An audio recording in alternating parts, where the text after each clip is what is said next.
আমি এর আগের ভিডিওতে যখন আমাদের রুমটা দেখিয়েছিলাম তখন বলেছিলাম যে আমার ভাইয়াদের রুমটা আমি দেখিয়ে দিব। তো ওদের রুমে আমি চলে এসেছি, দেখতে পাচ্ছ গাইস। ছেলেদের রুম বলে কথা, এক জায়গায় শার্ট ফেলে রাখছে, এক জায়গায় প্যান্ট ঝুলিয়ে রাখছে, এক জায়গায় জুতা রেখে দিয়েছে।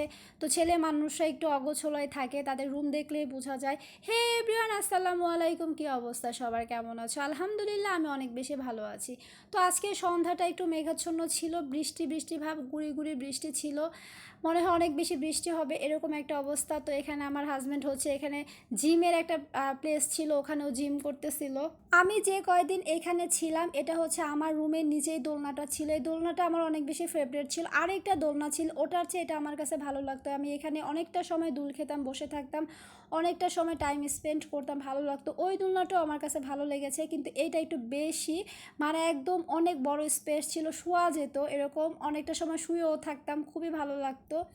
তো গাইস, আজকে সন্ধ্যাটা হচ্ছে ভেবেছিলাম একটু দূরে যাব, কিন্তু বৃষ্টি মেঘাচ্ছন্নতার কারণে হচ্ছে আশেপাশে ঘোরাঘুরি করব এরকমই প্ল্যান করেছি। এখানে আইরামণি ছিল, আমি ছিলাম, দুজনে মিলে অনেক মজা করতেছিলাম। এটা হচ্ছে রিসোর্টের সন্ধ্যার ভিউ, এত সুন্দর লাগতেছিল কারণ চারিদিকে এত বেশি আলো ছিল, এত লাইটিং ছিল, এত বেশি আলোকিত লাইটিংয়ের কারণে সব কিছু কেমন যেন জল জল করতেছিল, এত সুন্দর সুন্দর লাইট, কালারফুল লাইট ছিল।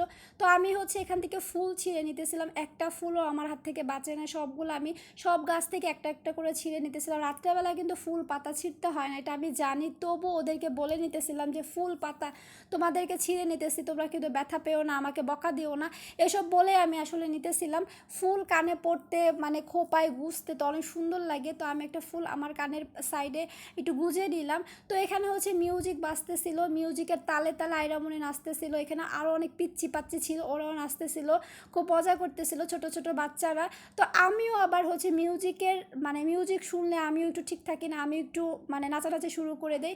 তো আমরা হচ্ছে একটু সাইডে হচ্ছে আইটি রেস্টুরেন্টে চলে গেলাম, ওখানে আমরা একটু ডিনার করব তাই জন্য, কারণ আমাদের রিসোর্টের ভেতরে তো অনেক খাওয়া দাওয়া করেছে, অনেক কিছুই করেছে, তো ভেবেছি যে আজকে একটু অন্য জায়গায় করব, একটু অন্য ডিফারেন্ট কিছু ট্রাই করার জন্য চলে এসেছি ব্যাংককিয়ান এই রেস্টুরেন্টে। আইরামণি ও তার বাবা হচ্ছে কফি নিয়েছে ফার্স্টে, আমরা যা খাবো তা অর্ডার করে ফেলেছি। এখানে আমি কিছু মালা নিয়েছিলাম, তার মধ্যে এই মালাটা এত জোস ছিল, এত সুন্দর কিউট ছিল, আমার কাছে খুবই ভালো লেগেছে। আমি দেখলাম যে এই মালাটা প্রত্যেকটা আউটফিটের সাথে খুবই মানিয়ে যাচ্ছিল। তো গাইস, আমরা খাওয়া দাওয়া শেষ করে চলে এসেছি আমাদের রিসোর্টে, মাওয়াই রিসোর্টে।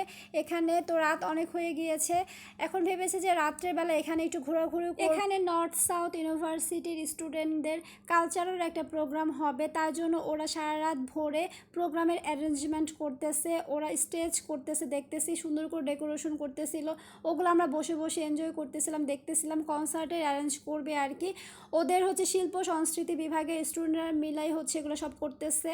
ওনাদের সাথে যখন কথা বলতে পারলাম তখন এই বিষয়টা জানতে পারলাম। তো আমরা বসে বসে ওনাদের সব কিছু দেখতেছি, এনজয় করতেছিলাম। তো মালাটা খুলে গিয়েছিল, তা আমি একটু পরে নিলাম। অনেক বেশি মিউজিক ছিল, অনেক বেশি গান বাজনার ধুম ধারাক্কা ছিল। আমি একটু সুইমিংয়ের কাছে চলে যাচ্ছি, সুইমিংয়ের পানিগুলা কি সুন্দর কালারফুল লাগতেছে, নীল পানি ছিল, একটুখানি দেখা গেছে ইয়েলো কালার, একটু রেড কালার, একটু পিঙ্কিশ কালার, এক এক সময় এক একটা কালার চেঞ্জ হচ্ছিল, দেখতে যে কি পরিমাণ সুন্দর লাগতেছিল তা বলার অপেক্ষা রাখে না। এই রাত্রের ভিউটা আমি এত বেশি উপভোগ করতেছিলাম, আমি মুগ্ধ হয়ে যাচ্ছিলাম এই ভিউটা দেখে।